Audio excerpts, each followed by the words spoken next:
इसी भारत में 33 करोड़ देवी देवता हैं। इसी भारत के हर चौक चौराहे पर कहीं हनुमान जी गदा लेकर खड़े हैं, किसी चौक चौराहे पर शिव जी त्रिशूल लेकर खड़े हैं। इसी भारत के कोने कोने में कहीं राम जी धनुष बाण लेकर खड़े हैं, कहीं विष्णु जी सुदर्शन चक्र लेकर खड़े हैं, कहीं मां दुर्गा 8 भुजाओं में हथियार लेकर खड़े हैं। कहीं इसी भारत के धरती पर हर जगह कहीं लक्ष्मी जी खड़ी हैं, धन बरसा रही हैं, कहीं श्री गणेश खड़े हैं, रिद्धि सिद्धि दे रहे हैं। फिर भी आपको पता है ये भारत दुनिया में सबसे ज्यादा दरिद्र क्यों है? जिस भारत की धरती में लक्ष्मी विराजमान हो, जिस भारत की धरती में गणेश जी विराजमान हो, उस भारत में गरीबी क्यों है भाई? अमेरिका, रूस, फ्रांस, जापान जैसे देश जो लक्ष्मी गणेश को जानता भी नहीं है, वहां धन का खजाना गड़ा है, और जो भारत कहता है वो हमारे देवी देवता हैं, वो दरिद्र बना खड़ा है।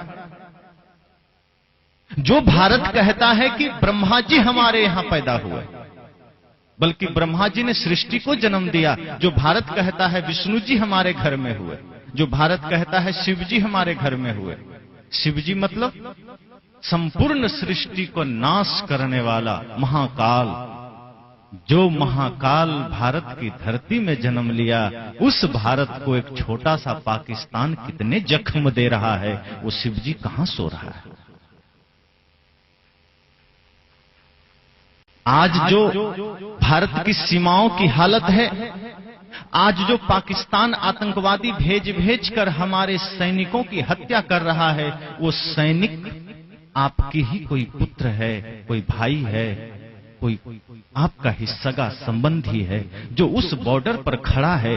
किसी भगवान के भीतर ये करुणा क्यों नहीं जगती कि मैं अपने लाल को घर भेज दूं? और हनुमान जी ये क्यों नहीं कहते कि मैं गदा लेकर भारत पाकिस्तान बॉर्डर पर एक बार खड़ा हो जाऊं और एक ही गदा में पाकिस्तान को परलोक सिधार दूं? क्यों हमारी सेना को मरना पड़ रहा है? क्यों हमारे भारत के जवानों को शहीद होना पड़ रहा है? शिव जी क्यों? और चीन के बॉर्डर पर त्रिशूल से एक बार में चीन का सत्यानाश कर देते, ताकि वो चीन जो हमारे ऑक्साई चीन को कब्जे में कर लिया, वो चीन जो अरुणाचल के कुछ हिस्से को कब्जे में कर लिया, लेकिन भगवान शिव अभी भी सो रहे हैं और हम फिर भी हाथ जोड़े खड़े हैं कि हे प्रभु, आपकी कृपा होगी तो सब कुछ होगा, आपकी कृपा होगी तो सब कुछ होगा, मुक्ति मिलेगी, बंधन से छूटेंगे। सदगुरु कबीर कहते हैं उस भरोसे में मत रहना। 33 करोड़ देवी देवता मानते हो, उतना ही भ्रष्ट ये भारत हो चुका है। और जिस 33 करोड़ देवी देवता की आप बात करते हैं, उन देवताओं का चरित्र कोई ठीक है क्या? कोई इंद्र के बारे में तो जानते हैं ना, कोई तपस्या कर रहा होता है तो इंद्र को ईर्ष्या हो जाती है, वो जाकर उसका तपस्या भंग कर देता है। कोई सुंदर स्त्री दिख गई, इंद्र जाकर के उसके साथ छल कर लेता है। ये हमारे देवताओं की कथा है। जिसे आप धर्मराज युधिष्ठिर कहते हैं, वो पत्नी को दांव पर लगा देते हैं, जैसे पत्नी न होकर के वो कोई हीरे जवाहरात हो गई। ये धर्मराज युधिष्ठिर की कथा है। और फिर भी हम कहते हैं भगवान आएंगे, हमारा कल्याण करेंगे। अगर यही ख्याल भगत सिंह ने किया होता कि राम जी आकर के देश का कल्याण करेंगे, तो भगत सिंह को फांसी पर न चढ़ना पड़ता। लेकिन भगत सिंह ने सोचा नहीं, कोई राम नहीं आएगा, अब मुझे ही राम बनना होगा। अगर यही ख्याल चंद्रशेखर आजाद ने किया होता, यही ख्याल वो 7 लाख वीरों ने किया होता जिसने भारत को आजादी दिलाने के लिए अपनी कुर्बानी दे दी, तो आज भी भारत गुलाम होता और हम इस तरह से बोल न रहे होते, इस तरह से जी न रहे होते। लेकिन हमारे शहीदों ने समझा कि अब कोई राम नहीं आने वाले,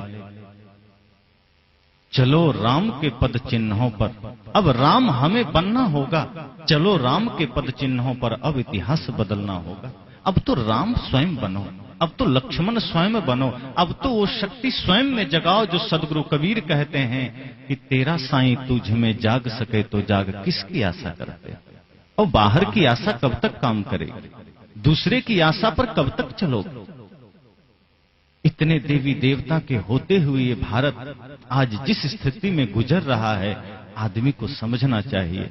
और भगवान ठीक है, हम कबीरपंथी हैं, हम उन्हें नहीं मानते, वो हमारी रक्षा ना करें, पर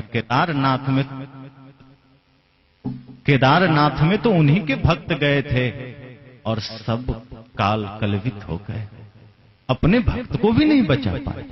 हनुमानगढ़ी में पूजा करते सब खड़े थे, बम धमाका हुआ, हनुमान जी के ही भक्त स्वाहा हो गए। अरे हम उनका विरोध करते हैं, हम उनको नहीं मानते हैं, कबीरपंथी को कुछ हो जाए तो बात समझ में आती है, उनके ही भक्त प्राण गंवा रहे हैं। एक तरफ से आप देखिए, जिस जम्मू कश्मीर की हालत इतनी खराब है, वहीं अमरनाथ है, वहीं उधर ही वैष्णव देवी है, शिव जी का बहुत बड़ा तीर्थ अमरनाथ उसी जम्मू कश्मीर में है। लेकिन वो जम्मू कश्मीर आज सबसे ज्यादा असुरक्षित है।